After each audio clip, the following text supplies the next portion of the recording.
Meet the editors. മുനമ്പത്ത് ഭിന്നിപ്പോ എന്നാണ് ചോദ്യം.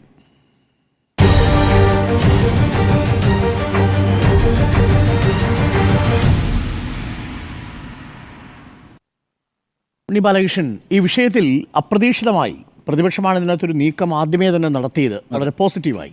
പക്ഷേ ഇപ്പോൾ പ്രതിപക്ഷത്തിനുള്ളിൽ തന്നെ ഒരു വിള്ളൽ വീണിരിക്കുന്നു.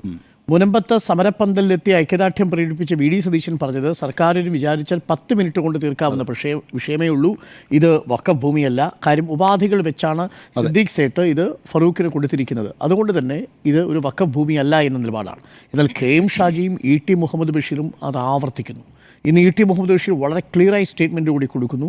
അപ്പോൾ ആ ഭിന്നത ഇപ്പോൾ പുറത്തു വന്നിരിക്കുകയാണ്. ഭിന്നിപ്പാണോ? അല്ല, അങ്ങനെ ഒരു ഭിന്നിപ്പില്ല എന്നാണ് എൻ്റെ നിലപാട്. അതിൻ്റെ കാര്യം എന്താണെന്ന് വെച്ചാൽ, യഥാർത്ഥത്തിൽ ഭിന്നിക്കേണ്ട വിഷയം എന്താണ് ഇക്കാര്യത്തിൽ? ഇപ്പോൾ മുനമ്പത്ത് 600-ലേറെ കുടുംബങ്ങൾ ജീവിക്കുന്നുണ്ട്, അല്ലേ? അവരവിടെ ജീവിക്കുന്നു എന്നുള്ളത് മാത്രമല്ല, അവരവരെ പൈസ കൊടുത്ത് ആ ഭൂമി വാങ്ങിച്ച് കാലാകാലങ്ങളായി അവിടെ ജീവിക്കുന്ന മനുഷ്യരാണ്. അതുമാത്രമല്ല, റിസോർട്ടുകൾ അടക്കമുള്ള വ്യവസായ സ്ഥാപനങ്ങളുമൊക്കെ ആ സ്ഥലത്ത് പ്രവർത്തിച്ചുകൊണ്ടിരിക്കുന്നുണ്ട്. അവരെ കുടിയിറക്കണോ എന്നുള്ളതാണല്ലോ യഥാർത്ഥ ചോദ്യം.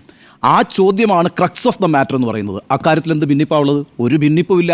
അക്കാര്യത്തിൽ ആദ്യം നിലപാട് വ്യക്തമാക്കിയത് ആരാണ്? മുസ്ലിം ലീഗിൻ്റെ സംസ്ഥാന അധ്യക്ഷൻ കൂടിയായ അവരുടെ ആത്മീയ നേതാവായ സാദിഖ് അലി ശിഹാബ് തങ്ങളാണ്. അദ്ദേഹം പറഞ്ഞു, ഈ കാര്യത്തിൽ ഒരു കുടിയിറക്കത്തിൻ്റെ പ്രശ്നവുമില്ല എന്ന് പറഞ്ഞു. മുസ്ലിം സംഘടനകളെല്ലാം ഒറ്റക്കെട്ടായിട്ട് പറഞ്ഞു കുടിയിറക്കുന്ന പ്രശ്നമില്ല എന്ന് പറഞ്ഞു.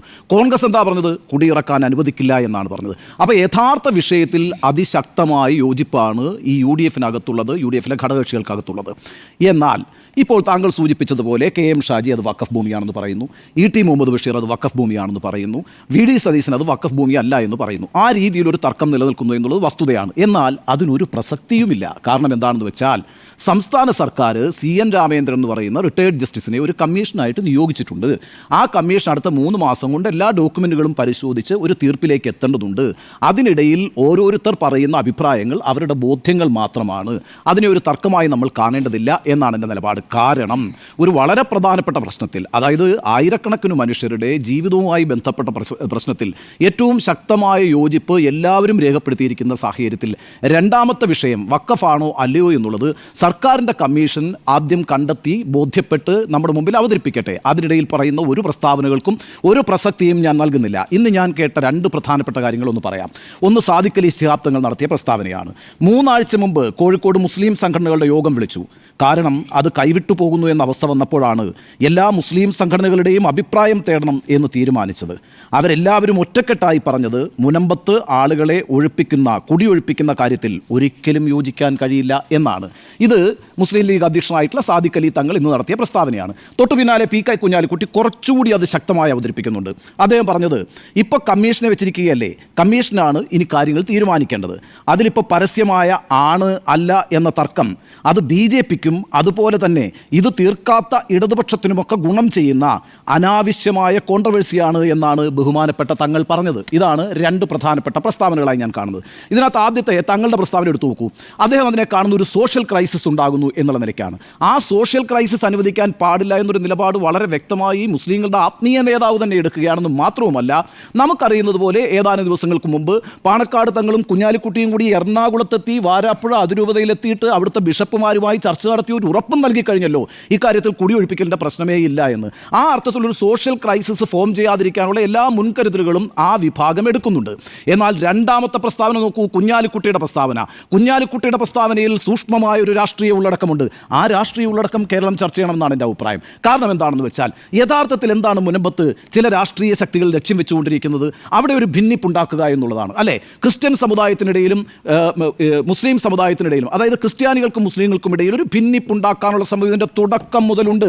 അത് ആരംഭിച്ചത് എവിടെ നിന്നാണ്? BJPയിൽ നിന്നാണ്. ഞാൻ പറഞ്ഞുതരാം. നേരെ BJPയുടെ പ്രവർത്തകർ പോയിട്ട് എന്താണ് ഈ പറയുന്ന മുനമ്പം വാസികളോട് പറഞ്ഞത്? കേന്ദ്ര സർക്കാർ ഒരു വഖഫ് ബില്ല് കൊണ്ടുവരുന്നുണ്ട്, ആ വഖഫ് ബില്ല് പാർലമെൻറ്റ് പാസ്സാക്കി കഴിഞ്ഞാലുണ്ടല്ലോ നിങ്ങളുടെ ഈ പ്രശ്നങ്ങൾ അവസാനിക്കും, പിന്നെ ഇവിടെ ഒരു ഭൂമിയുടെ മേളിൽ വഖഫിന് അവകാശമുണ്ടാവില്ല എന്ന് പറഞ്ഞുകൊണ്ട് ആദ്യം ഒരു ഇൻട്രൂഷൻ നടത്തുന്നു BJP.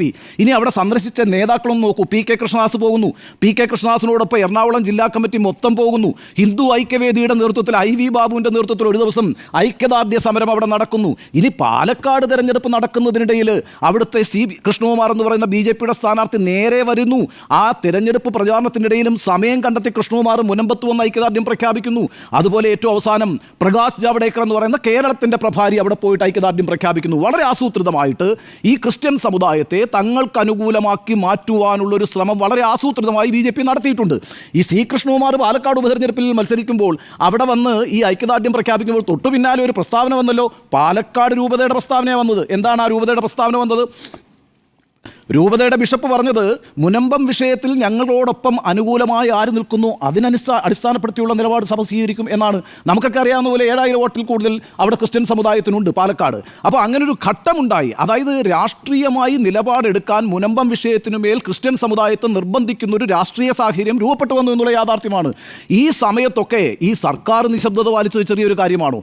അതുകൊണ്ടാണ് ഞാൻ അത്ര സൂക്ഷ്മ രാഷ്ട്രീയമുണ്ട് എന്ന് പറയുന്നത്. അതായത് ക്രിസ്ത്യൻ വോട്ട് ബാങ്കിനെ സ്വാധീനിക്കുക എന്നുള്ളത് BJPയുടെ ഒരു ലോങ് ടേം പ്രോജക്റ്റാണ്. അതിൻ്റെ ഷോർട്ട് ടേം ബെനിഫിറ്റ്സ് അവർക്ക് കിട്ടിക്കൊണ്ടിരിക്കുകയാണ്. അത് തൃശ്ശൂരിൽ നമ്മൾ കണ്ടതാണ്. തൃശ്ശൂരിൽ 30% ക്രിസ്ത്യൻ വോട്ട് ലഭിച്ചിട്ടുണ്ട് സുരേഷ് ഗോപിക്ക് എന്ന് വിലയിരുത്തിയിട്ടുള്ളത് BJP എന്ന് പറയുന്ന പാർട്ടി തന്നെയാണ്. എന്ന് മാത്രമല്ല, കഴിഞ്ഞ ഈസ്റ്റർ മുതൽ അവർ വളരെ കൃത്യമായിട്ട് ക്രിസ്ത്യൻ വീടുകൾ സന്ദർശിക്കുന്നു, ക്രിസ്ത്യാനികളുമായി ബന്ധമുണ്ടാക്കാൻ ശ്രമിക്കുന്നു.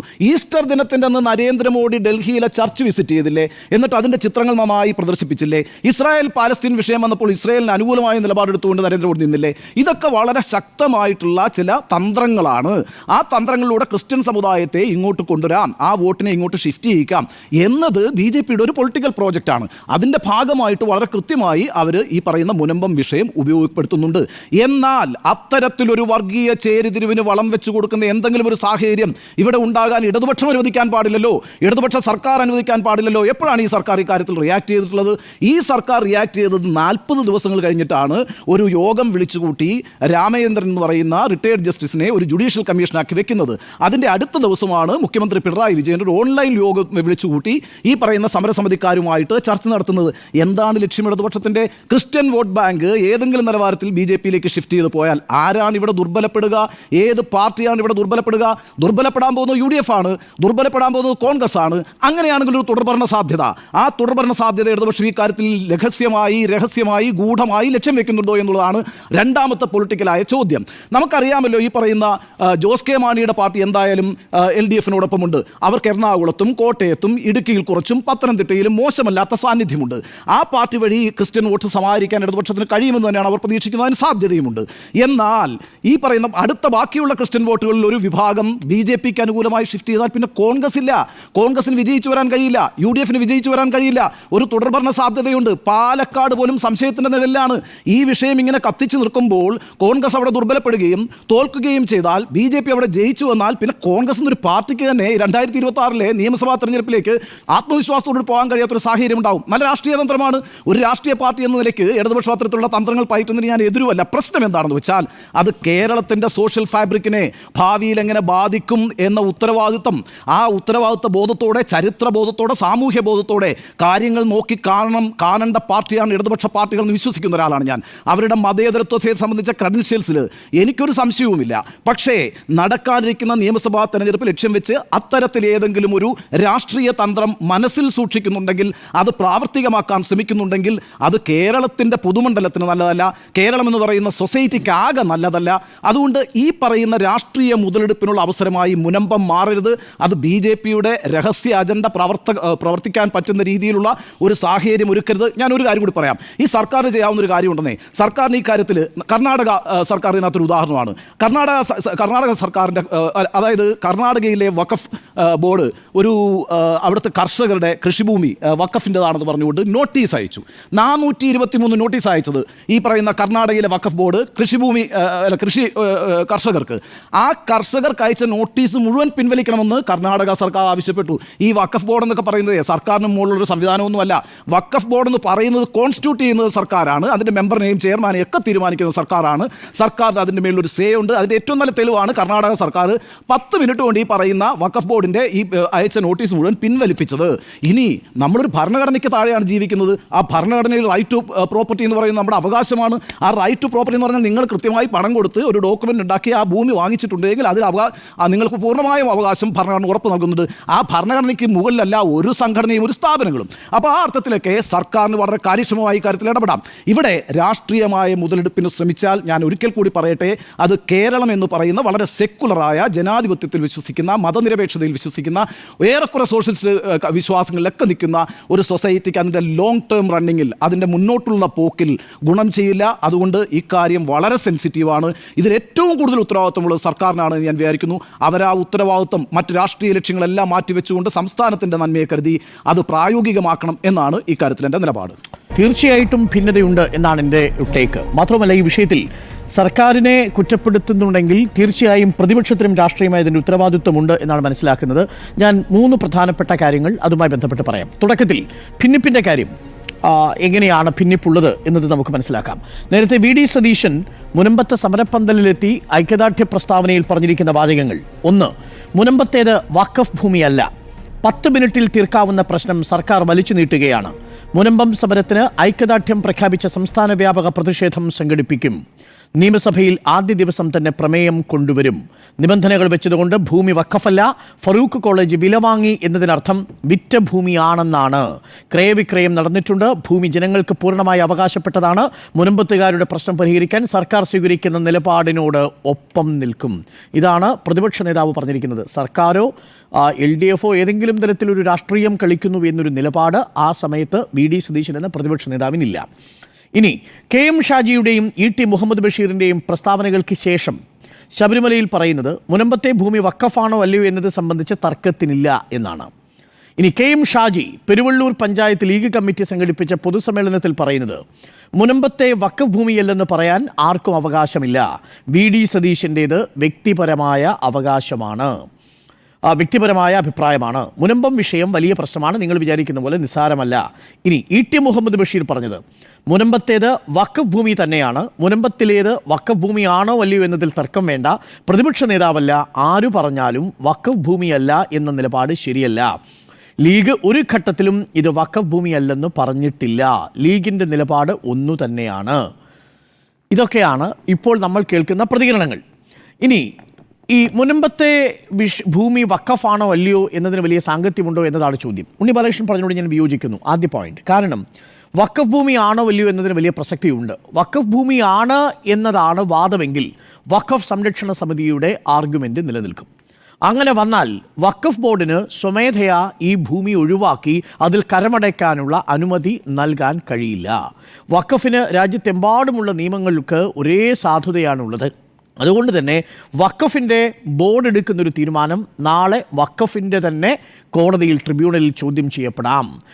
ഇപ്പോൾ സർക്കാർ വിചാരിച്ചു പറയുകയാണ്, ഇപ്പോൾ നോട്ടീസ് കൊടുത്തിരിക്കുന്ന 3 നോട്ടീസുകൾ പിൻവലിക്കൂ കർണാടകയിൽ എന്നതുപോലെ. ആ നോട്ടീസ് പിൻവലിച്ചാൽ തീരുന്ന പ്രശ്നമല്ല. കാരണം ഇത് നോട്ടീസിൻ്റെ മാത്രം വിഷയമല്ല. ഈ വിഷയം ഹൈക്കോടതിയുടെ ഡിവിഷൻ ബെഞ്ച് സ്റ്റേ ചെയ്തിരിക്കുന്ന വിഷയമാണ്. അപ്പോൾ സംസ്ഥാന സർക്കാർ വഖഫ് ബോർഡിനോട് ഈ കേസിൽ നിന്ന് പിന്മാറാൻ ആവശ്യപ്പെട്ടാൽ, ഒന്ന്, സംസ്ഥാന സർക്കാർ അത് ചെയ്യാൻ കഴിയില്ല. കാരണം കോടതിയിലിരിക്കുന്ന വിഷയത്തിൽ, വിധി പറഞ്ഞിരിക്കുന്ന ഒരു വിഷയത്തിൽ, വഖഫ് ഭൂമിയാണെന്ന് തീർപ്പ് കൽപ്പിച്ചിരിക്കുന്ന ഒരു വിഷയത്തിൽ സർക്കാരിന് വഖഫ് ബോർഡിനോട് വഖഫ് പ്രോപ്പർട്ടി എന്ത് ചെയ്യണം എന്ന് കൽപ്പിക്കാനുള്ള അവകാശമില്ല. ഇതൊരു നോട്ടീസ് അയച്ച വിഷയമല്ല. അതുകൊണ്ട് തന്നെ കർണാടകയും കേരളവും ഒരു തരത്തിലും ഈ വിഷയത്തിൽ കമ്പയറബിൾ അല്ല. കാര്യം ഇതൊരു ജുഡീഷ്യൽ പ്രോസസ്സിൻ്റെ ഭാഗമായിരിക്കുന്നൊരു കേസിൽ ജുഡീഷ്യറി വിധി പറഞ്ഞിരിക്കുന്ന കേസാണ്. എന്താണ് വഖഫാണ് എന്നുള്ളത്? 1975 വഖഫിൽ പറവൂരിലെ സബ് കോടതിയുടെ വിധിയുണ്ട്, 75 ഹൈക്കോടതിയുടെ വിധിയുണ്ട്, അതിനുശേഷം സിംഗിൾ ബെഞ്ചിൻ്റെ വിധിയുണ്ട്, അതിന് ഡിവിഷൻ ബെഞ്ചിൻ്റെ വിധിയുണ്ട്. അപ്പോൾ ഈ വിധികൾക്കിടയിൽ സംസ്ഥാന സർക്കാർ ചെയ്യാൻ കഴിയാവുന്ന ഏറ്റവും പ്രധാനപ്പെട്ട ഒരു കാര്യം ചെയ്തത് ആ വഖഫിൽ താമസിക്കുന്ന, വഖഫ് ഭൂമി എന്ന് വിവാദമായിരിക്കുന്ന ഭൂമിയിൽ 404 ഏക്കറിൽ താമസിക്കുന്ന 600ഓളം കുടുംബങ്ങളുടെ ടാക്സ് സ്വീകരിക്കാനുള്ള നടപടി സ്വീകരിച്ചു. അതൊരു പുരോഗമനപരമായ തീരുമാനമാണ്. പക്ഷേ അതിനകത്തൊരു കുഴപ്പമുണ്ട്. അത് അവരുടെ പേരിലല്ല ടാക്സ് സ്വീകരിച്ചിരുന്നത്, വഖഫ് ലാൻഡിൻ്റെ പേരിലാണ് ടാക്സ് സ്വീകരിച്ചിരുന്നത്. വഖഫ് ആണ് ഈ പ്രോപ്പർട്ടി എന്നുള്ളത് കോടതി തീർപ്പ് കൽപ്പിച്ചിരിക്കുന്ന ഒരു സാഹചര്യത്തിൽ, ഡിവിഷൻ ബെഞ്ചിൻ്റെ പരിഗണനയിലിരിക്കുന്ന വിഷയത്തിൽ വഖഫ് ബോർഡിന് ഇനി ഇത് വഖഫ് അല്ല എന്ന് പറയാൻ കഴിയില്ല. ഇനി അങ്ങനെ പറഞ്ഞാൽ പോലും വഖഫ് സംരക്ഷണ സമിതിയിൽപ്പെട്ട ആളുകൾ ഒരു കേസ് കൊടുത്താൽ, അതാരാണ് വഖഫ് സംരക്ഷണ സമിതി? ആർക്ക് വേണമെങ്കിലും ഈ പറയുന്ന സമിതിയുടെ ഭാഗമായി ഒരു കേസ് കൊടുക്കാം, മുസ്ലിം സമുദായത്തിൽപ്പെട്ട ഏതൊരാൾക്കും. ഇനി ഒരു കാര്യം കൂടി പ്രേക്ഷകർ ഓർമ്മിക്കണം. ഇതുവരെയും പ്രശ്നമുണ്ടാവാതിരുന്ന ഈ പ്രശ്നം ആരാണ് ഉണ്ടാക്കിയത്? 2 പേരുകൾ ഞാൻ പറയാം. ഒന്ന് MV പോൾ. ആരാണ് MV പോൾ? MV പോൾ എന്ന് പറയുന്നത് ഫറൂഖ് കോളേജിൻ്റെ അഡ്വക്കേറ്റായിരുന്ന പവർ ഓഫ് അട്ടോർണി പോലും കൈവശം വെച്ചിരുന്ന കോൺഗ്രസിൻ്റെ ജനറൽ സെക്രട്ടറിയാണ്. 1980 അവസാനങ്ങളിൽ ഈ ഫറൂഖ് കോളേജിൻ്റെ പ്രോപ്പർട്ടി ഫറൂഖ് കോളേജിന് വേണ്ടി എന്ന് നമ്മൾ കരുതുന്നു ഈ എം വി പോളാണ് അദ്ദേഹത്തിൻ്റെ പവർ ഓഫ് അട്ടോർണി ഉപയോഗിച്ച് മത്സ്യത്തൊഴിലാളികൾക്ക് വിറ്റിരിക്കുന്നത്. അപ്പോൾ നോക്കൂ, അതിൻ്റെ ഉത്തരവാദിത്വം ആർക്കൊക്കെ വരും എന്നുള്ളതിലേക്കാണ് വിരൽ ചൂണ്ടുന്നത്. രണ്ടാമത്തെ ഉത്തരവാദിത്വം, ഈ കേസ് കൊടുക്കാൻ പോയ സംരക്ഷണ സമിതിയിൽപ്പെട്ട ആളുകളുടെ രാഷ്ട്രീയം കൂടി ഒന്ന് നോക്കണം. അങ്ങനെ നോക്കേണ്ടി വന്നാൽ അവിടെയും പ്രതിക്കൂട്ടി നിൽക്കാൻ പോകുന്നത് ഇതിലെ ഒരു വിഭാഗം ആളുകളായിരിക്കും. ഞാൻ അവരുടെ പേരുകളോ അവരുടെ രാഷ്ട്രീയമോ ഇപ്പോൾ സൂചിപ്പിക്കുന്നില്ല, അതൊക്കെ പ്രേക്ഷകർ മനസ്സിലാക്കിയാൽ മതി. അപ്പോൾ ഈ വിഷയത്തെ രാഷ്ട്രീയവൽക്കരിക്കാൻ തരാതരം പോലെ പലരും ശ്രമിച്ചിട്ടുണ്ട്. ഇനി VS അച്യുതാനന്ദൻ്റെ കാലത്താണ് നിസാർ കമ്മിറ്റി റിപ്പോർട്ട് വരുന്നത്. എങ്ങനെയാണ് നിസാർ കമ്മിറ്റി അപ്പോയിന്റ് ചെയ്യുന്നത്? സച്ചാർ കമ്മിറ്റി റിപ്പോർട്ട് വരുന്ന ഘട്ടത്തിലാണ് സച്ചാർ കമ്മിറ്റി റിപ്പോർട്ടിലെ ഒരു നിർദ്ദേശം എന്ന് പറയുന്നത് അന്യാധീനപ്പെട്ടു പോയിരിക്കുന്ന പ്രോപ്പർട്ടി വഖഫ് ഭൂമി അടക്കമുള്ളവയെക്കുറിച്ചുള്ള പഠനം നടത്തണം. അതിനുവേണ്ടിയല്ല യഥാർത്ഥത്തിൽ നിസാർ കമ്മിറ്റി റിപ്പോർട്ട് വരുന്നത്. നിസാർ കമ്മിറ്റി റിപ്പോർട്ടിലെ ഒരു ഫൈൻഡിങ് മാത്രമാണത്. ഏകദേശം 23 ഇടങ്ങളിൽ 600 ഏക്കർ വഖഫ് ഭൂമി നഷ്ടപ്പെട്ടു പോയിട്ടുണ്ട് എന്ന് നിസാർ കമ്മീഷൻ കണ്ടെത്തുന്നു. അതിൽ ഏറ്റവും കൂടുതൽ നഷ്ടപ്പെട്ടു പോയിരിക്കുന്നത് മുനമ്പത്താണ് എന്ന് കണ്ടെത്തിയിരിക്കുന്നു. കൃത്യമായ കണക്ക് പറയുന്നു. അതിൽ ആകെയുള്ള 404 ഏക്കറാണല്ലോ ഈ സിദ്ദിഖ് സേട്ട് 1948 ഫറൂഖ് കോളേജിന് കൊടുക്കുന്നതും ഫറൂഖ് കോളേജിൽ നിന്ന് കോൺഗ്രസിന്റെ പഴയ ജനറൽ സെക്രട്ടറി ആയിരുന്ന അഡ്വക്കേറ്റ് എം വി പോൾ മുഖാന്തരം ഇത് മുനമ്പത്തെ മത്സ്യത്തൊഴിലാളികൾക്ക് മറിച്ചു വിൽക്കുന്ന ഒരു സാഹചര്യം ഉണ്ടാവുന്നതും 188 ഏക്കർ വിൽപ്പന ചെയ്തിരിക്കുന്നു ഈ പറയുന്ന എം വി പോൾ ഫറൂഖ് കോളേജിന് വേണ്ടിയിട്ട്. അപ്പോൾ വഖഫ് പ്രോപ്പർട്ടി ആണെങ്കിൽ നിങ്ങൾക്കതൊരിക്കലും റീസെയിൽ ചെയ്യാൻ കഴിയില്ല. വാദം എന്താണ്? ലീഗിൻ്റെ തന്നെ വാദം എന്ന് പറയുന്നത് ഒരു ഘട്ടത്തിലുണ്ടായിരുന്നത് ഇതിനകത്ത് കണ്ടീഷൻ ഉള്ളതുകൊണ്ട് വഖഫാണോ എന്ന് അല്ലയോ എന്ന കാര്യത്തിൽ സംശയമുണ്ട് എന്നുള്ളതാണ്. ഡോക്യുമെൻറ്റിൽ വഖഫ് എന്ന് എഴുതിയത് കൊണ്ട് മാത്രം അത് വഖഫ് ആവില്ല. അതിൻ്റെ സ്വഭാവം അത് പാലിക്കപ്പെടണം തുടങ്ങിയ കാര്യങ്ങളാണ് നിയമപരമായിട്ടുള്ളത്. ഇത് 75 സബ് കോടതിയുടെ മുന്നിൽ എത്തിയ വിഷയമാണ്. ഇത് ഹൈക്കോടതിയുടെ മുന്നിൽ എത്തിയ വിഷയമാണ്. ഡിവിഷൻ ബെഞ്ച് പരിഗണിച്ചുകൊണ്ടിരിക്കുന്ന വിഷയമാണ്. അതിൽ കോടതി അന്തിമമായി തീർപ്പ് കൽപ്പിക്കട്ടെ. ഞാനിതിലൊരു കൺക്ലൂഷനിലേക്ക് പോകുന്നില്ല. പക്ഷേ അവിടെയുള്ള വിഷയം ഒരു മനുഷ്യാവകാശ വിഷയമാണ്. ആ വിഷയത്തിൽ നമ്മളെല്ലാവരും ഒരുമിച്ച് നിൽക്കുമ്പോഴും അത് വഖഫാണ് എന്ന് ഒരു വിഭാഗം ആളുകൾ പറയുന്നത് ആരെ സഹായിക്കാനാണ് എന്ന കാര്യത്തിലാണ് എനിക്ക് സംശയമുള്ളത്. ലീഗ് പ്രത്യേകിച്ച് PK കുഞ്ഞാലിക്കുട്ടിയും സാദിഖ് അലി തങ്ങളും ഈ വിഷയത്തിൽ വരാപ്പുഴയിൽ പോയി അതിരൂപതയിലെത്തി ഈ ഒരു വിഭാഗം ആളുകളെ ഈ മത്സ്യത്തൊഴിലാളികളെ ചേർത്ത് പിടിച്ചു നിർത്തുന്ന അതിരൂപതയുമായി സംസാരിച്ച് അതിലൊരു സമന്വയത്തിലേക്കുള്ള വഴി തെളിയുമ്പോഴാണ് മറുഭാഗത്ത് വഖഫാണ്, ഈ ഭൂമി വഖഫിൻ്റേതല്ല എന്നൊരു നിലപാട് ലീഗിനില്ല എന്ന് തെരഞ്ഞെടുപ്പിന് ശേഷം ഷാജി പറയുന്നത്, E.T. മുഹമ്മദ് ബഷീർ അത് ആവർത്തിച്ച് പറയുന്നത്. ഒരു വിഭാഗം ആളുകൾ തീവ്ര മുസ്ലിം സംഘടനകളടക്കം ഈ വിഷയത്തിൽ തങ്ങളുടെ നിലപാട് കുടിയൊഴിപ്പിക്കരുത് എന്നാണ് എന്ന് പറയുമ്പോഴും അതേസമയം തന്നെ ഇത് വഖഫാണ് എന്ന് ആവർത്തിക്കുന്നത് ഏതു രാഷ്ട്രീയ മുന്നിൽ കൊണ്ടുകൊണ്ടാണ്? നിങ്ങൾക്ക് ഒറ്റ നിലപാടല്ലേ എടുക്കാൻ കഴിയൂ. ഇത് വഖഫാണ്, വഖഫായിരിക്കെ തന്നെ കുടിയൊഴിപ്പിക്കരുത് എന്ന് പറയുമ്പോൾ സ്വാഭാവികമായും നിയമപരമായി അത് ആ പ്രശ്നം നീണ്ടുപോകാനുള്ള സാധ്യതയാണ് നമ്മുടെ മുന്നിലുള്ളത്. അങ്ങനെയാണെങ്കിൽ വഖഫ് ലാൻഡിൻ്റെ പുറത്ത് നികുതി അടയ്ക്കാനുള്ള അനുവാദം വഖഫ് ബോർഡ് കൊടുക്കുമോ? അങ്ങനൊരു തീരുമാനം ഒരു വഖഫ് ബോർഡിന് മാത്രമേ എടുക്കാൻ കഴിയുമോ? രാജ്യത്ത് ഏത് സ്ഥലത്ത് വേണമെങ്കിലും അത് ചോദ്യം ചെയ്യപ്പെടാവുന്ന ഒരു അവസ്ഥയിലേക്ക് എത്തില്ലേ? അതാണ് വഖഫിൻ്റെ ഒരു പ്രധാനപ്പെട്ട വിഷയമായിട്ടുള്ളത്. നോക്കൂ, ഇപ്പോൾ നമ്മുടെ തർക്കം 404 ഏക്കറിനെ കുറിച്ചല്ല, 188 ഏക്കർ വിൽപ്പന നടത്തിയ പ്രദേശത്തെക്കുറിച്ച് മാത്രമാണ് നമ്മുടെ തർക്കമുള്ളത്. ബാക്കിയുള്ള 22 ഏക്കർ കടൽ കൊണ്ടുപോയി 196 ഏക്കർ ബാക്കി കിടക്കുന്നുണ്ട്, അവിടെയും തർക്കമില്ല. ഈ 188 ഏക്കറിലുള്ള ഈ 606ഓളം കുടുംബങ്ങൾ അധിവസിക്കുന്ന സ്ഥലത്ത് ഒരു വിഭാഗം റിസോർട്ട് മാഫിയ കൈയടക്കിയിരിക്കുന്നു എന്നാണ് വാദം. മറുഭാഗത്ത് താമസിക്കുന്നത് മത്സ്യത്തൊഴിലാളികളെയാണ്. പക്ഷേ നിങ്ങൾ എങ്ങനെ ഇവരെ വേർതിരിക്കും നിങ്ങളുടെ മുൻപിൽ? അതാണ് ഈ നിലപാടുകളുടെ വൈരുദ്ധ്യം. ഇതിൽ സഹായിക്കാൻ പോകുന്നത് ഒരു പരിധിവരെ റിസോർട്ട് മാഫിയയാണ്. ഇതുമായി ബന്ധപ്പെട്ട് BJP രാഷ്ട്രീയമായി മുതലെടുക്കാനുള്ള സാഹചര്യം ഒരുക്കുന്നു. നോക്കൂ, BJP അല്ലല്ലോ ഈ കേസ് കൊടുക്കുന്നത്. ഈ കേസ് വരുന്നത് എപ്പോഴാണ്? ഒരു സാഹചര്യം വരുമ്പോൾ BJP ആ അവസരം മുതലെടുക്കാൻ വേണ്ടി വരുന്നു. അതിന് അവസരം ഒരുക്കി കൊടുത്തതാവട്ടെ വഖഫിൻ്റെ സംരക്ഷണ സമിതിക്കാർ പോയി കേസ് കൊടുക്കുന്നു. ആ കേസ് കൊടുത്തതിൻ്റെ അടിസ്ഥാനത്തിലാണ് ഇപ്പോൾ കരമടച്ചുകൊണ്ടിരുന്നത് പോലും, തൽക്കാലം അവർക്ക് കരമടയ്ക്കുന്നത് പോലും വലിയ ആശ്വാസമായിരുന്നു, അതുപോലും നിർത്തിവെക്കുന്ന സാഹചര്യം ഉണ്ടായിരിക്കുന്നത്. ഇനി കരമടയ്ക്കണം എന്ന് സംസ്ഥാന സർക്കാരിന് പറയാൻ കഴിയില്ല. സംസ്ഥാന സർക്കാരിന് ഈ വിഷയത്തിൽ ആകെ പറയാൻ കഴിയുന്നത് ഇതുമായി ബന്ധപ്പെട്ടൊരു ജുഡീഷ്യൽ കമ്മീഷൻ വന്ന് ആരുടെയൊക്കെ ഭൂമിയാണ്, ഇതിൽ വഖഫാണോ, ജുഡീഷ്യൽ കമ്മീഷന് പോലും ഇത് വഖഫാണോ അല്ലയോ എന്ന തീരുമാനത്തിലേക്ക് എത്താൻ കഴിയില്ല. ഞാൻ ഭയക്കുന്നത് ഈ വിഷയം രാഷ്ട്രീയവൽക്കരിക്കപ്പെടുന്തോറും അതിവർഗീയമായി തീർന്നുകൊണ്ടിരിക്കുന്നൊരു വിഷയമാണ്. എത്രമാത്രം രാഷ്ട്രീയവൽക്കരിക്കപ്പെടുന്നുണ്ടോ അഥവാ എത്രമാത്രം രാഷ്ട്രീയ നേതാക്കൾ ഈ വിഷയത്തിൽ അഭിപ്രായം പറയുന്നുണ്ടോ അത്രയും തന്നെ ഈ വിഷയം വർഗീയവൽക്കരിക്കപ്പെട്ടുകൊണ്ടിരിക്കുന്ന ഒരു വിഷയമാണ്. ഇതൊരു പെൻഡോറസ് ബോക്സ് ആണ്. നിങ്ങൾ വഖഫിൻ്റെതാണ് എന്ന് പറഞ്ഞാൽ സമൂഹത്തിലെ ഒരു വിഭാഗം ആളുകൾ മുതലെടുക്കാൻ തയ്യാറായി നിൽക്കുകയാണ്. ഒരു വ്യക്തി കോടതി പോയാൽ മതി. വഖഫിൻ്റെ പ്രോപ്പർട്ടിയിന്മേൽ നിങ്ങൾക്ക് സ്വതന്ത്രമായ തീരുമാനമെടുക്കാൻ വഖഫ് ബോർഡിന് കഴിയില്ല. ആ അർത്ഥത്തിൽ അത് സ്വാഭാവികമായും തിരിച്ചടിക്കപ്പെടുന്ന സാഹചര്യം ഉണ്ടാവും. അതുകൊണ്ടാണ് സർക്കാരിന് വഖഫ് ബോർഡിനോട് നിർദ്ദേശിക്കാൻ കഴിയാത്ത സാഹചര്യം ഉണ്ടാവുന്നത്. കാര്യം വഖഫ് ബോർഡ് സർക്കാരിൻ്റെ ഒരു ഓക്സിലറി യൂണിറ്റല്ല, അതിനൊരു ഇൻഡിപെൻഡൻറ്റ് ലീഗൽ സ്റ്റാറ്റസ് ഉണ്ട്. ആ സ്റ്റാറ്റസ് അവരുടെ കോടതി നിയമങ്ങളിലൂടെയാണ് അത് നടപ്പിലാക്കുന്നത്. ചുരുക്കത്തിൽ ഇത് ചർച്ച ചെയ്യപ്പെടും തോറും, ഇത് വർഗീയവൽക്കരിക്കപ്പെടും തോറും മറുഭാഗത്ത് ഒരു കാര്യം കൂടി നടക്കും. ഇപ്പോൾ അടുത്ത പാർലമെന്റിന്റെ സെഷനിൽ അവതരിപ്പിക്കപ്പെടാൻ പോകുന്ന വഖഫിന്റെ ഭേദഗതി ബില്ലിനെതിരെ ഒരു അഭിപ്രായം രൂപപ്പെടുന്നതിനൊരു സാഹചര്യം ഒരുങ്ങും. ഇതുണ്ടാക്കുന്ന ഒരു ഫിയർ സൈക്കോസിസ് ഇന്നിപ്പോൾ മുനമ്പത്താണെങ്കിൽ നാളെ നിങ്ങളുടെ വീടുകളിലുമാവാം, ക്ഷേത്രങ്ങളിലാവാം, ആരാധനാലയങ്ങളിലാവാം എന്ന BJPയുടെ രാഷ്ട്രീയത്തിന് വലിയ വില നൽകുന്നതാണ്, അല്ലെങ്കിൽ ഒരു സാങ്കത്യം നൽകുന്ന രീതിയിലാണ് ഈ തർക്കങ്ങൾ മുന്നോട്ട് പോകുന്നത്. അതുകൊണ്ട് ഞാനിപ്പോഴും പറയുന്നു, ആ തർക്കങ്ങളല്ല ഇവിടുത്തെ ആവശ്യം. ജുഡീഷ്യൽ കമ്മീഷൻ തീരുമാനിച്ചിരിക്കുന്നു. ഇവിടെ സർക്കാരിന് സാധ്യമാവുന്ന ഏറ്റവും പ്രധാനപ്പെട്ട കാര്യമാണ് VD സതീശൻ പറയുന്നത് പോലെ 10 മിനിറ്റ് കൊണ്ട് ഈ പ്രശ്നം പരിഹരിക്കുന്നത് എങ്ങനെയാണ്. ജുഡീഷ്യൽ ഒരു ഡിവിഷൻ ബെഞ്ചിന്റെ മുന്നിൽ ഇരിക്കുന്ന ഒരു വിഷയത്തിൽ സർക്കാർ ഒരു നിലപാടെടുക്കുന്നു. ഇനി ഏറ്റവും പ്രധാനപ്പെട്ട തീരുമാനം എടുക്കുന്നത് കരുതുക, ഈ പറയുന്ന മുസ്ലിം ലീഗ് അതിനെ അനുകൂലിക്കുമോ? വഖഫ് ബോർഡിനോട് സർക്കാർ നിർദ്ദേശിക്കുകയാണ് ഈ ഭൂമി വഖഫിൻ്റെതല്ല എന്ന നിലപാട് വഖഫ് ബോർഡിനോട് എടുക്കാൻ, അല്ലെങ്കിൽ നോട്ടീസ് തിരിച്ചെടുക്കണം എന്ന് വഖഫ് ബോർഡിനോട് പറഞ്ഞാൽ മുസ്ലിം ലീഗിലെ ഇതേ E.T. മുഹമ്മദ് ബഷീറും ഇതേ KM ഷാജിയും ഈ സർക്കാരിൻ്റെ നിലപാടിനെ അംഗീകരിക്കുമെന്ന് നിങ്ങൾക്ക് തോന്നുന്നുണ്ടോ? കാര്യം വഖഫ് ബോർഡിൻ്റെ കാര്യത്തിൽ സർക്കാരിൻ്റെ അഭിപ്രായം കഴിയില്ല എന്നുള്ളത് മുസ്തഫ ബുണ്ടുപാറയെ അടക്കമുള്ളവർ ഈ സമസ്തയുടെ മുഖപത്രത്തിൽ എഴുതിയിരിക്കുന്ന ലേഖനങ്ങളിലൂടെ വന്ന വിഷയമല്ലേ. അതുകൊണ്ട് അത് രാഷ്ട്രീയവൽക്കരിക്കും തോറും അത് വർഗീയവൽക്കരിക്കപ്പെടും. ഇങ്ങനെയൊരു കോംപ്ലക്സ് ആയ അതിസങ്കീർണമായ അവസ്ഥയുണ്ടാക്കിയതിന് സംസ്ഥാനത്ത് എല്ലാ രാഷ്ട്രീയ കക്ഷികൾക്കും അവരുടേതായ പങ്കുണ്ട്. അതിനെ രാഷ്ട്രീയ ലാഭത്തിലേക്ക് കൊണ്ടുപോകാൻ ശ്രമം നടത്തുന്നു. ഇവിടെ BJP അതൊരു സാധ്യതയെ, അതൊരവസരമായി കാത്തിരിക്കുന്നുവെന്നാണ് ഞാൻ മനസ്സിലാക്കുന്നത്. അതുകൊണ്ട് ആ ചർച്ചകൾ നടത്തുന്നത് പോലും ഇതിനെ ഒരു മനുഷ്യാവകാശ പ്രശ്നമായി കണ്ടുകൊണ്ട് വേണം എന്നതാണ് എൻ്റെ ടേക്ക്. അങ്ങനെ മനുഷ്യാവകാശ പ്രശ്നമായി കണ്ട് അവരെ അവിടെ നിന്ന് കുടിയൊഴിപ്പിക്കാൻ കഴിയാത്ത വിധത്തിൽ എന്താണ് സാധ്യമാവുക? അത് ഒരുപക്ഷെ വഖഫിൻ്റെ കേസുകളിൽ ഒരു പുതിയ അധ്യായമായിരിക്കും കേരളത്തിൽ തുറക്കാൻ പോകുന്നത്. ആ അധ്യായം വളരെ അമിക്കബിളി സെറ്റിൽ ചെയ്യപ്പെടുക എന്നുള്ളതാണ്. അതല്ലെങ്കിൽ അത് തുറക്കാൻ പോകുന്നത് ഒരു വലിയ ഒരു ദുരന്ത മുഖമായിരിക്കും, ഒരു വർഗീയ സാധ്യതയുടെ മുഖമായിരിക്കും. രാജ്യത്ത് ചർച്ച ചെയ്യപ്പെടാൻ പോകുന്ന ഏറ്റവും പ്രധാനപ്പെട്ട ഒരുപക്ഷെ രാമജന്മഭൂമി ക്ഷേത്രത്തിൻ്റെ വിഷയത്തേക്കാൾ കൂടുതൽ വർഗീയ മാനങ്ങളുള്ള വിഷയമായി വഖഫ് ബില്ല് മാറും. മുത്തലാഖ് വിഷയം നമ്മൾ ചർച്ച ചെയ്തതിലും അധികം 10 മടങ്ങ് പ്രഹരശേഷിയുണ്ട്. കാരണം ഇതൊക്കെ പ്രോപ്പർട്ടിയുമായി കൂടി സാധാരണക്കാരായ പ്രോപ്പർട്ടിയുടെ മാനസികാവസ്ഥയെ കൂടി, സാധാരണക്കാരായ മനുഷ്യരുടെ മാനസികാവസ്ഥയെ കൂടി ഒരുപക്ഷെ സ്വാധീനിക്കാൻ കഴിയുന്ന വിഷയമാണ് എന്നാണ് ഞാൻ മനസ്സിലാക്കുന്നത്. അതുകൊണ്ട് മുനമ്പത്ത് ഭിന്നിപ്പുണ്ടാവുന്നത് ശരിയല്ല. ഒരൊറ്റ നിലപാടിൽ ഉറച്ചു നിൽക്കുക എന്നതാണ്.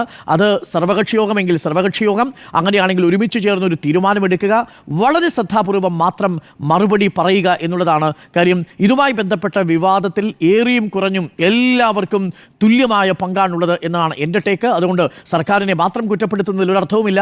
ഇതിൻ്റെ ഒരു ഭാഗത്ത് കേസ് കൊടുക്കാൻ പോയവർ, ഇതിൻ്റെ വിൽപ്പന നടത്തിയവർ, ഇത് നോട്ടീസ് അയക്കുന്നതിൻ്റെ ഭാഗമായിട്ട് വഖഫിൻ്റെ അന്നത്തെ ബോർഡിലുണ്ടായിരുന്ന ചെയർമാൻ, ഇതൊക്കെ ആരായിരുന്നു എന്നുള്ളത് പരിശോധിച്ചാൽ അതിൻ്റെ രാഷ്ട്രീയ സ്വഭാവം വ്യക്തമാവും എന്നാണ് എൻ്റെ ടേക്ക്. അപ്പോൾ ഒറ്റവാചകത്തിൽ പറഞ്ഞാൽ മുനമ്പത്ത് ഭിന്നിപ്പുണ്ട്. ആ ഭിന്നിപ്പ് രാഷ്ട്രീയമായ ഭിന്നിപ്പിലേക്കും അവസരങ്ങളിലേക്കും വഴി തുറക്കുന്നത് സമൂഹത്തിൻ്റെ ആരോഗ്യത്തിന് നല്ലതല്ല എന്നതാണ് എൻ്റെ അഭിപ്രായം. മുനമ്പത്ത് ഭിന്നിപ്പുണ്ട്. കാരണം ഈ വിഷയം കത്തിക്കാൻ പാടില്ല. വളരെ സംയമനത്തോടും സൂക്ഷ്മമായും നോക്കേണ്ട കാര്യമാണ്. ഇത് വലിയ രീതിയിൽ ആളുകൾക്കിടയിൽ ഭിന്നിപ്പുണ്ടാക്കാൻ, രണ്ട് വിഭാഗങ്ങൾക്കിടയിൽ ഭിന്നിപ്പുണ്ടാക്കാൻ ഇടയുള്ള ഒരു വിഷയമാണ് എന്ന തിരിച്ചറിവ് UDF-നുണ്ടായിരുന്നു. അത് കോൺഗ്രസ് ആ രൂപത്തിൽ അവരുടെ അടുത്ത് പോയി സംസാരിക്കും, അല്ലെങ്കിൽ ഇത് സർക്കാരിനെതിരായ ഒരു വലിയ ആയുധമായിട്ട് ഉപയോഗിക്കാം, അങ്ങനെ ഒരു ഉപയോഗിക്കുന്ന രീതിയിലേക്ക് UDF പോയിട്ടുണ്ടായിരുന്നില്ല. കോൺഗ്രസ് അതിൽ ഇത് വഖഫ് ഭൂമിയല്ല എന്ന രീതിയിൽ VD സതീശൻ പ്രതികരിച്ചു. അതിനുശേഷം ലീഗായാലും വഖഫ് ഭൂമിയാണോ അല്ലയോ എന്ന കാര്യത്തിൽ പ്രതികരിക്കാനേ പോയിട്ടുണ്ടായിരുന്നില്ല. അത് അവിടെയുള്ള ആളുകളെ, 600ഓളം വരുന്ന കുടുംബങ്ങളെ വഴിയാധാരമാക്കരുത്, അവർക്ക് അവിടുന്ന് ഇറങ്ങേണ്ട ഒരു സാഹചര്യം ഉണ്ടാക്കരുത് എന്ന കാര്യത്തിൽ ഒരുമിച്ചുള്ള നിലപാട് തന്നെയാണ് കോൺഗ്രസിനും ലീഗിനും ഉണ്ടായിരുന്നത്. നേരത്തെ രണ്ടുപേരും പറഞ്ഞ പോലെ തന്നെ PK കുഞ്ഞാലിക്കുട്ടിയും സാദിഖ് അലി തങ്ങളും വരാപ്പുഴ ബിഷപ്പിനെ പോയി കണ്ട് 3 പേരും കൂടി ഒരുമിച്ച് മാധ്യമങ്ങളെ കണ്ടതൊക്കെ നമ്മൾ കണ്ടതാണ്. തിരഞ്ഞെടുപ്പിൻ്റെ തൊട്ട് തലേ ദിവസമാണ് കൂടിക്കാഴ്ച ഉണ്ടായിട്ടുള്ളത്. അപ്പോൾ അവിടെ ഒരുമിച്ച് നീങ്ങാൻ, നീങ്ങാം, ഒരു തരത്തിലും പ്രശ്നങ്ങൾ ഉണ്ടാകാത്ത രീതിയിൽ ഒരുമിച്ച് നീങ്ങണമെന്നുള്ള ഉറപ്പ് പരസ്പരം കൊടുത്ത ശേഷമാണ് അവരെ പിരിഞ്ഞിരിക്കുന്നത്. ആ ഉറപ്പ് ഇപ്പോഴും ലീഗ് അത് പാലിക്കുന്നുണ്ട്. ലീഗിന് അതാണ് ലീഗിൻ്റെ ചരിത്രവും. നേരത്തെ ബാബറി മസ്ജിദ് വിഷയത്തിലായാലും മറ്റ് പല വർഗീയ സംഘർഷങ്ങൾ ഉണ്ടാകുന്ന കാര്യത്തിലായാലും ലീഗ് എടുത്തിരിക്കുന്ന എപ്പോഴും എടുക്കാറുള്ള നിലപാട് ഒരു സമന്വയത്തിൻ്റെ നിലപാടാണ്. അവരുടെ അണികളെ ആ തരത്തിൽ സമാധാനിപ്പിച്ച് നിർത്തുന്ന ഒരു രീതിയുണ്ട്. നമ്മൾ കോഴിക്കോട് മാറാട് കലാപത്തിലടക്കം കണ്ടിട്ടുള്ളതാണ് ലീഗിൻ്റെ ആ ഒരു സമന്വയത്തിൻ്റെ രീതി.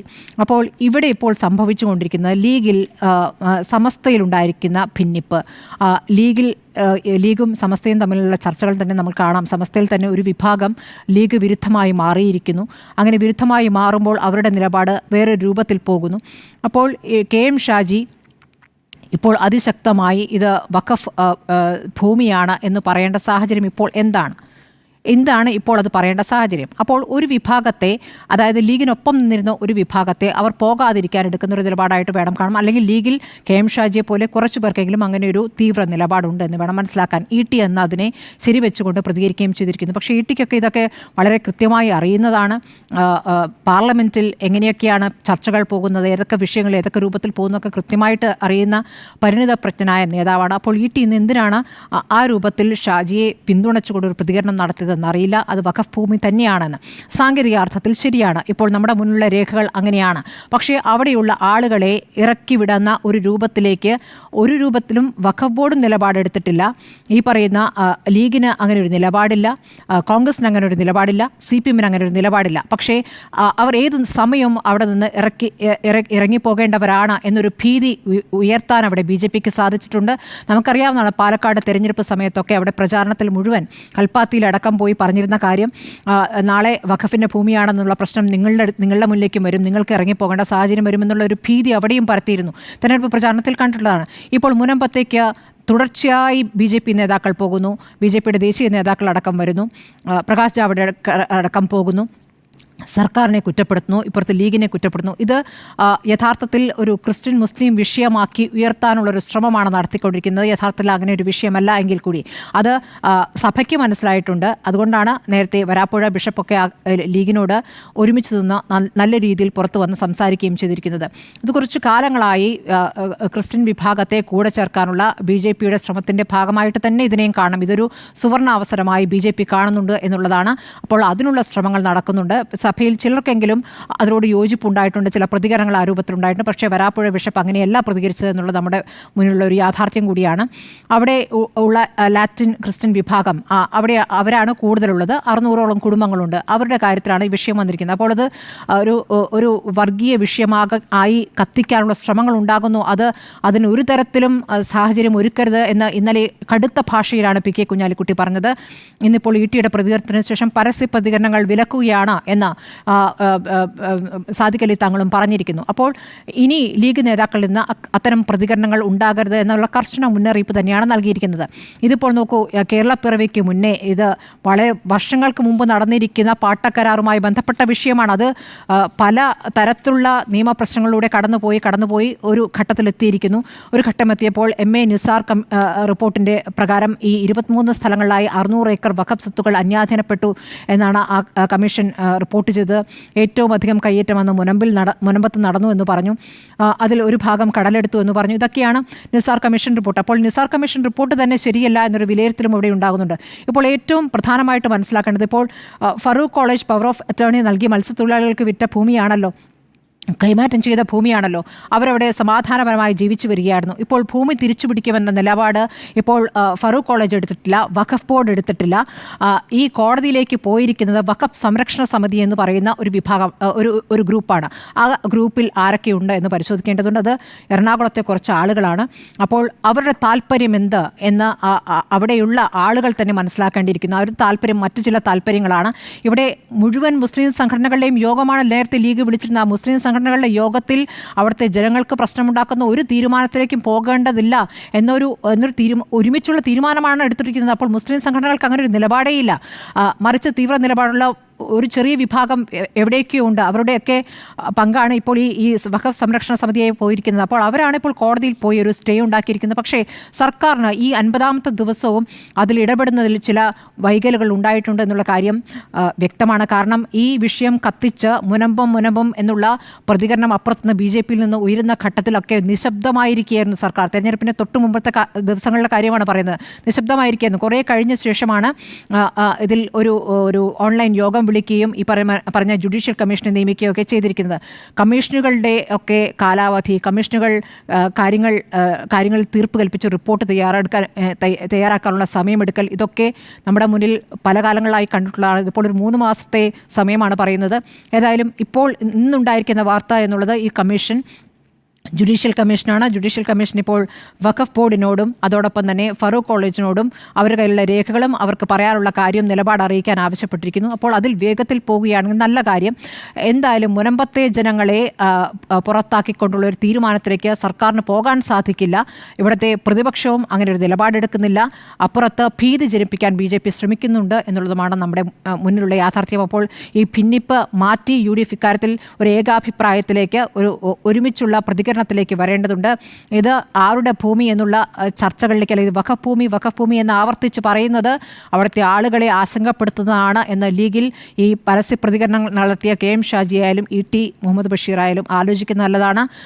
ഇപ്പോൾ വഖഫ് ഭേദഗതി നിയമം എന്നൊക്കെ അവിടെ കേന്ദ്രത്തിൽ വലിയ ചർച്ചകൾ നടക്കുന്നതിനിടയിലാണ് ഈ വിഷയം ഇവിടെ ഈ രൂപത്തിൽ വന്നുകൊണ്ടിരിക്കുന്നത്. അപ്പോൾ അത് BJPക്ക് കൂടുതൽ ഇവിടെ സ്വീകാര്യത കിട്ടാനും അല്ലെങ്കിൽ BJP ഈ രൂപത്തിൽ തമ്മിലടുപ്പിക്കാനുള്ള ശ്രമങ്ങൾ വലിയ രീതിയിൽ നടത്തുമെന്നുള്ള കാര്യം വ്യക്തമാണ്. അത് സർക്കാരും ആ നിലയ്ക്ക് ആലോചിക്കണം. തെരഞ്ഞെടുപ്പിൽ നേരത്തെ UDF-നൊപ്പം നിന്നിരുന്ന വിഭാഗത്തെ തങ്ങൾക്കൊപ്പം നിർത്താൻ ഇത് സഹായിക്കും എന്ന രൂപത്തിൽ മുനമ്പത്തെ കാണുന്നുണ്ടെങ്കിൽ അത് അപകടമാണെന്ന് സർക്കാരും തിരിച്ചറിയേണ്ടതുണ്ട്. ഏതായാലും മുനമ്പത്ത് യഥാർത്ഥത്തിൽ ഇപ്പോൾ UDF-നകത്തൊരു ഭിന്നിപ്പുണ്ട് എന്നുള്ളതാണ് യാഥാർത്ഥ്യം. ഇതിൽ ഒരു പ്രധാനപ്പെട്ട കാര്യം, 2 വർഷങ്ങൾ നമ്മൾ ഓർമ്മിക്കണം. ഒന്ന് 1988 ഫറൂഖിൽ നിന്ന് ഒരു 33 ലക്ഷം രൂപ കൊടുത്ത് 37 ലക്ഷം രൂപ കൊടുത്ത് ഈ 600 കുടുംബങ്ങളും അവരുടെ ആധാരം വില കൊടുത്ത് വാങ്ങുന്നത്. അപ്പോൾ അതൊരു വിലയാധാരമായി മാറി. അപ്പോൾ വഖഫാണെങ്കിൽ നിങ്ങൾക്ക് പിന്നീട് വിലയാധാരം കൊടുക്കാൻ കഴിയില്ല. അപ്പോൾ ആ വിലയാധാരമായിട്ട് അവർ വാങ്ങി അവരുടെ പേരിൽ രജിസ്റ്റർ ചെയ്തിരിക്കുകയാണ്. ഇത് പിന്നീട് 2019 വഖഫ് ബോർഡ് വഖഫായിട്ട് രജിസ്റ്റർ ചെയ്തു. അസറ്റ് രജിസ്റ്റർ എന്ന് പറഞ്ഞിട്ട് അതായത് ശരിക്കും അരുൺ ഇതിനകത്തുള്ളത് വെച്ചാൽ ഈ വഖഫുമായി ബന്ധപ്പെട്ട് ഈ കാര്യത്തിലുണ്ടാകുന്ന ഏറ്റവും പ്രധാനപ്പെട്ട കോൺട്രവേഴ്സി എന്ന് പറയുന്നത് വഖഫ് ഭൂമി എന്ന് പറയുന്നത് പെർമനന്റ് ഡെഡിക്കേഷനാണ്. അത് ദൈവത്തിന് പൂർണ്ണമായും സമർപ്പിക്കുകയാണ്. പിന്നെ അതിൽ നിന്നൊന്നും അവർ പ്രതീക്ഷിക്കുന്നില്ല. അതായത് അവിടെ ഏതെങ്കിലും ഒരു വ്യവസായം നടത്തി ആരെങ്കിലും ഒരു ലാഭം ഉണ്ടാക്കിയാൽ അതുപോലും ആഗ്രഹിക്കാൻ പാടില്ല. പിന്തുടർച്ചാവകാശമില്ല. പ്ലസ് അത് തിരിച്ചെടുക്കാനും കഴിയില്ല. ഇവിടെ ഇപ്പോൾ എങ്ങനെയാണെന്ന് വെച്ചാൽ ഈ സേട്ട് ഈ ഫറൂഖ് കോളേജിന് ഇത് കൊടുക്കുന്നത് 1950 നവംബറിലാണ്. 1950 നവംബർ 1-നാണ് സിദ്ദിഖ് സേട്ട് ഈ ഭൂമി ഫറൂഖ് കോളേജിന് കൊടുക്കുന്നത്. അന്ന് ഫറൂഖ് കോളേജ് ഇല്ല, ആ പ്രസ്ഥാനത്തിന് കൊടുക്കുന്നത്. എന്നിട്ട് അവരോട് പറയുന്നത് നിങ്ങളിത് വിദ്യാഭ്യാസ ആവശ്യത്തിനായിട്ട് ഉപയോഗിക്കണം എന്നാണ്. അങ്ങനെ അല്ലാത്ത പക്ഷം ഞാനിത് തിരിച്ചെടുക്കും എന്ന് പറഞ്ഞു. അപ്പോൾ റിക്കവറി എന്ന് പറയുന്നൊരു സാധനം വരുന്നു. റിക്കവറി എന്ന് പറഞ്ഞാൽ പിന്നെ പെർമനൻറ്റ് ഡെഡിക്കേഷൻ അല്ല. ഇതാണ് ഇതിനകത്തൊരു ഒരു എന്താ പറയുക, ഒരു കോൺട്രവേഴ്സ്യൽ പോയിന്റ്. ഈ ടൈറ്റിൽ ഡീഡ് കിട്ടുന്ന ഫറൂഖുകാരെന്ത് ചെയ്യുന്നു, അവർ ഇത് 37 ലക്ഷം രൂപയ്ക്ക് വിൽക്കുന്നു. ഈ 37 ലക്ഷം രൂപ വെച്ചിട്ടാണ് അവരാദ്യമായിട്ട് ഒരു TTC ടീച്ചർ ട്രെയിനിങ് കോളേജ് സ്ഥാപിക്കുന്നത്. അപ്പോൾ അത് വിദ്യാഭ്യാസ ആവശ്യത്തിനാണ് സ്ഥാപിക്കുന്നത്, പ്രശ്നമില്ല. ഇങ്ങനെയാണ് ഈ പ്രോസസ്സ് നടന്നിരിക്കുന്നത്. അപ്പം ഇവിടെ ക്രയവിക്രയം നടന്നു. ആ ക്രയവിക്രയം നടന്നതിന് ശേഷം അത് തലമുറകളായി എന്ന് മാത്രമല്ല, ഇതിനകത്ത് വേറൊരു അപകടം കൂടിയിട്ട് എന്താ അറിയാമോ, ഈ ആരെങ്കിലും താമസിക്കുന്ന ഭൂമി നിങ്ങൾക്ക് ഡെഡിക്കേറ്റ് ചെയ്യാൻ പറ്റില്ല. ആരെങ്കിലും താമസിക്കുന്നുണ്ടെന്ന് വിചാരിക്കുക. ഇപ്പോൾ 1800 മുതൽ അവിടെ ആളുകൾ താമസിക്കുന്നുണ്ട്. 1906 ഒരു സ്ത്രീ അവിടെ താമസിക്കുകയും അതിൻ്റെ തലമുറകൾ ഉണ്ടാകുകയും ചെയ്തതിൻ്റെ റെക്കോർഡുമുണ്ട്. അങ്ങനൊരു ഭൂമിയാണ് 1950 പെർമനൻറ്റ് ഡെഡിക്കേഷനായിട്ട് കൊടുക്കുന്നത്. അപ്പോൾ ആദ്യം തന്നെ ആളുകൾ താമസിക്കുന്ന ഒരു പ്രോപ്പർട്ടി കൊണ്ടുപോയിട്ട് പെർമനൻറ്റ് ഡെഡിക്കേഷൻ അല്ലാത്തൊരു റിക്കവറി ഡോക്യുമെൻ്റ് ഉണ്ടാക്കി കൊടുക്കുമ്പോൾ 3 നിയമപ്രശ്നങ്ങളുണ്ട്. ഒന്ന്, 1950 ഇത് കൊടുക്കുമ്പോൾ ഒരു പെർമനൻറ്റ് ഡെഡിക്കേഷൻ നടത്തുന്ന സമയത്ത് ആ ആധാരത്തിന്റെ പുറത്ത് വഖഫ് ഡോക്യുമെന്റ് അങ്ങനെ നടത്തിയിട്ടില്ല. അല്ല, വഖഫ് തന്നെയാണ് എഴുതിയിരിക്കുന്നത്. ആ ഡോക്യുമെന്റിൽ വഖഫാണ്. ഇന്നിപ്പോ അതാണ് ഫസൽ ഗഫൂറും പറഞ്ഞ ആ ഡോക്യുമെന്റിന്റെ കോപ്പിയിൽ ഞാൻ കണ്ടിട്ടുണ്ട്. വഖഫ് എന്ന് തന്നെയാണ് അതിനകത്ത് എഴുതിയിരിക്കുന്നത്. അതൊന്ന്. അപ്പോൾ ഈ വചനം ഒരു പ്രധാനപ്പെട്ട കാര്യമാണ്. 2, ആർക്കാണ് കൊടുക്കുന്നത് എന്നുള്ളത്. ഇവിടെ കൊടുത്തിരിക്കുന്നത് തരാം. അതിൻ്റെ ബെനിഫിഷ്യറി എന്ന് പറയുന്നത് ഈ ഫറൂഖ് കോളേജ്, അവിടെ പ്രത്യേകിച്ച് അറബിക് കോളേജൊക്കെ ഉള്ളതുകൊണ്ട് മുസ്ലിം പണ്ഡിതന്മാരെ വാർത്തെടുക്കുന്നു എന്നതിൻ്റെ താല്പര്യപ്രകാരമാണ് ആ പണ്ഡിത വിദ്യാഭ്യാസത്തിന് വേണ്ടി കൊടുത്തിരിക്കുന്നു എന്നുള്ളതാണ്. കൊടുത്തയാളുണ്ട്, അയാളുടെ കയ്യിലെ ഡോക്യുമെൻ്റ് വളരെ ക്ലിയർ ആണ്. കാര്യം അത് തീരാധാരമായിട്ട് തിരുവിതാംകൂർ മഹാരാജാവ് എഴുതി കൊടുത്ത ഈ സേട്ടിൻ്റെ മകന് കൈവശാവകാശമായിട്ട് കിട്ടിയതാണ്. അപ്പോൾ ആ ലീഗൽ ഡോക്യുമെൻ്റ് കൃത്യമാണെന്നാണ് അവരുടെ വാദം. അതായത് അബ്ദുൾ സത്താർ സേട്ടിന് ആദ്യം ലീസിന് കൊടുക്കുന്നു.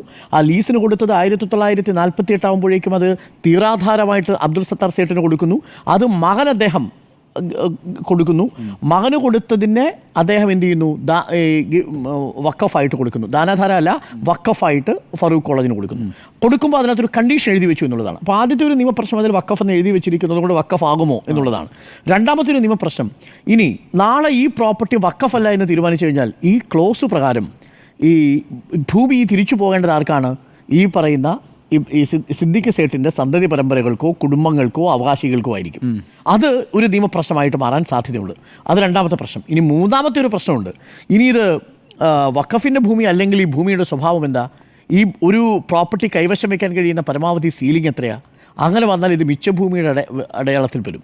അങ്ങനെയാണെങ്കിൽ അത് വീണ്ടും സങ്കീർണമായിട്ട് സർക്കാരിൻ്റെ ലാൻഡ് ബാങ്കിലേക്ക് പോവുകയും അവിടെ നിന്ന് റീഡിസ്ട്രിബ്യൂട്ട് ചെയ്യേണ്ട അവസ്ഥയിലേക്ക് മാറുകയും ചെയ്യും. ഇങ്ങനെ ഒട്ടേറെ നൂലാമാലകൾ ഈ പ്രശ്നങ്ങളിൽ ഇരിക്കുമ്പോഴാണ് ഇപ്പോൾ ഞാൻ ഈ പറഞ്ഞ ഡേറ്റ് ഉണ്ടല്ലോ 2019 നേരത്തെയുള്ള അസറ്റ് രജിസ്റ്ററിൽ എന്ത് ചെയ്തു, നേരത്തെയുള്ള രജിസ്റ്ററുകളെ കൂടി അസറ്റ് രജിസ്റ്ററിൽ ചേർത്തു. അതായത് ഈ അസറ്റ് രജിസ്റ്ററിൽ ഇല്ലാത്ത എല്ലാ വഖഫ് പ്രോപ്പർട്ടികളെയും കൂടി അതിനകത്ത് ഇൻക്ലൂഡ് ചെയ്യണം എന്ന് തീരുമാനിച്ചുകൊണ്ടാണ് 2019 അസറ്റ് രജിസ്റ്റർ വരുന്നത്. അതിലൊരു അപകടം എന്താ സംഭവിച്ചെന്ന് വെച്ചാൽ അതാണ് യഥാർത്ഥത്തിൽ വഖഫ് ബില്ലിലെ ഏറ്റവും അപകടകരമായ ക്ലോസ് എന്നതാണ് BJP ഉയർത്തുന്ന ഒരു കമ്മ്യൂണൽ പൊളിറ്റിക്കൽ ആംഗിൾ. അതാണ് വഖഫ് ബില്ലിലെ ഭേദഗതി ബില്ലിൽ പൊതുജനങ്ങളുടെ പിന്തുണ ആർജിക്കാൻ വേണ്ടിയിട്ട് പറയുന്നത്. അതായത് ഈ ഭാഗമാണല്ലോ ഇപ്പോൾ വഖഫിൻ്റെ അമെൻമെൻറ്റ് കറക്റ്റ് ചെയ്തിരിക്കുന്നത്. അതായത് ഏതു സമയത്തും ഏതു കാലത്തുമുള്ള നിങ്ങളുടെ പ്രോപ്പർട്ടി നിങ്ങൾക്ക് രജിസ്റ്റർ ചെയ്യാം മുൻകാല പ്രാബല്യത്തോടു കൂടി. അതാണിപ്പോൾ വഖഫ് ഭേദഗതി ബില്ലിൽ റദ്ദാക്കപ്പെടാൻ പോകുന്നത്. അപ്പോൾ പ്രത്യക്ഷത്തിൽ ഈ വാദം മുനമ്പം വിഷയം മുന്നിൽ നിൽക്കുമ്പോൾ ഇങ്ങനൊരു വാദം BJP അവതരിപ്പിച്ചാൽ അത് ശരിയാണെന്ന് തോന്നും. കാര്യം നോക്കൂ, 2019 വഖഫിൻ്റെ ആയിട്ട് രജിസ്റ്റർ ചെയ്യപ്പെട്ടിരിക്കുന്നത് 88 രജിസ്റ്റർ ചെയ്യപ്പെട്ട ഡോക്യുമെൻ്റാണ്. അപ്പോൾ 88 ഞാൻ എൻ്റെ ഭൂമി രജിസ്റ്റർ ചെയ്തിട്ടുണ്ട്. അപ്പോൾ 2019 വഖഫിന് ഏറ്റെടുക്കാൻ പറ്റുമെന്ന ചോദ്യം. ഏറ്റെടുക്കാൻ പറ്റും എന്നതാണ് വഖഫ് ബില്ലിലെ ഒരു വിവാദമായ ക്ലോസ്. അതാണ് ഈ ഭേദഗതി ബില്ലിൽ വരാൻ പോകുന്നത്. അതാണ് BJP ഉപയോഗിക്കുന്ന ഒരു പൊളിറ്റിക്കൽ സ്ട്രാറ്റജി. ഇതാണ് ഇനി വരും ദിവസങ്ങളിൽ ചർച്ച ചെയ്യപ്പെടാൻ പോകുന്നത്. അപ്പോൾ ഇത് നല്ലതല്ലേ? ഇങ്ങനൊരു കൺഫ്യൂഷൻ ഒഴിവാക്കുന്നതല്ലേ നല്ലത്? ഇപ്പോൾ നിങ്ങൾ വഖഫ് കൊടുത്തോളൂ, അതിന് ഞങ്ങൾ എതിരല്ല. പക്ഷേ അതിന് മുൻകാല പ്രാബല്യത്തോടു കൂടി വരുന്നത് ശരിയാണോ എന്നതാണ് ചോദ്യം. അതിനെ വഖഫ് പ്രതിരോധിക്കുന്നത് കയ്യേറ്റമാണ് എന്നൊക്കെ പറഞ്ഞുള്ള വിവരത്തിൻ്റെ അടിസ്ഥാനത്തിലാണ്. പക്ഷേ ഈ വിഷയത്തിൽ എത്രമാത്രം അതിനെ രാഷ്ട്രീയ നേതൃത്വം ആ രീതിയിൽ പൊതുജനങ്ങളുടെ മധ്യത്തിൽ വന്ന് നമ്മൾ മീഡിയയിൽ അടക്കം വന്ന് എതിരായ അല്ലെങ്കിൽ വ്യത്യസ്ത അഭിപ്രായങ്ങൾ പറയുന്നു, അത്രത്തോളം അത് വർഗീയവൽക്കരിക്കപ്പെടും. അത്രത്തോളം അത് അനാവശ്യ ചർച്ചകൾക്ക് വഴി. അത് വർഗീയവൽക്കരിക്കപ്പെട്ടു കഴിഞ്ഞിരിക്കുന്നു.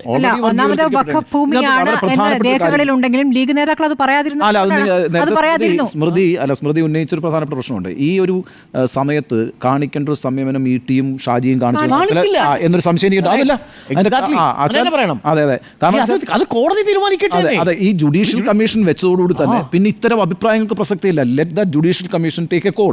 അതിനുശേഷം എന്നിട്ട് പിന്നെ നമുക്ക് അതിനകത്തുള്ള അഭിപ്രായങ്ങളൊക്കെ പറയാം. പിന്നെ അത് വേണമെങ്കിൽ നേരത്തെ പറഞ്ഞ കണക്ക് ട്രൈബ്യൂണലിൽ പോകാം, കോടതിയിൽ അത് ചോദ്യം ചെയ്യാം. ഇതൊന്നും അന്തിമ വാക്കല്ലല്ലോന്നേ.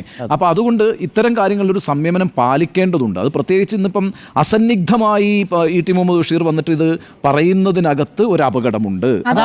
ജുഡീഷ്യൽ കമ്മീഷനെ തീരുമാനിച്ചു കഴിഞ്ഞ സ്ഥിതിക്ക് ഈ വിഷയത്തിൻ്റെ വർഗീയ സാധ്യതകൾ കണക്കിലെടുത്തുകൊണ്ട് നമ്മൾ എന്താണ് ഒരു മെച്യൂരിറ്റിയോടുകൂടി അല്ലേ പാകതയോടുകൂടിയുള്ള മൗനം പാലിക്കലാണ് രാഷ്ട്രീയ നേതൃത്വത്തിന് അഭികാമ്യം ഈ വിഷയത്തിൽ. ഇനി അത് നിയമപരമായിട്ട് അത് കൈകാര്യം ചെയ്യട്ടെ.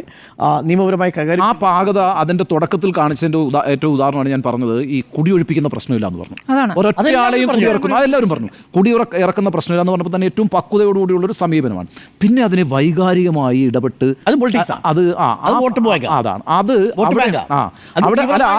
സംഘടനകൾ ഞങ്ങൾക്ക് ഒപ്പം ഉണ്ടോ ഇല്ലയോ എന്നുള്ളതിന്റെ ഒരു ടെസ്റ്റ്. അത് അല്ല, ആ വോട്ട് ബാങ്ക് എന്ന് പറയുന്നത് ഇപ്പം E.T. മുഹമ്മദ് ബഷീർ ആണെങ്കിലും ഷാജി ആണെങ്കിലും അത്തരത്തിലുള്ള വോട്ട് ബാങ്ക് സംരക്ഷിച്ചാലും ആ വോട്ട് ബാങ്ക് ലീഗിന്റെ വോട്ട് ബാങ്ക് തന്നെയാണല്ലോ അല്ലേ? ലീഗിന്റെ രീതിയല്ലായിരുന്നു അത്. അതുകൊണ്ടാണ് സംശയം വരുന്നത്, എന്തുകൊണ്ടാണ് അങ്ങനെ സംസാരിക്കുന്നത്. അപ്പോൾ എന്തായാലും മുനമ്പത്ത് ഭിന്നിപ്പോ എന്ന ചോദ്യത്തിന് യെസ് എന്നാണ് രണ്ടുപേരുടെ അഭിപ്രായം, നോ എന്നൊരാൾ.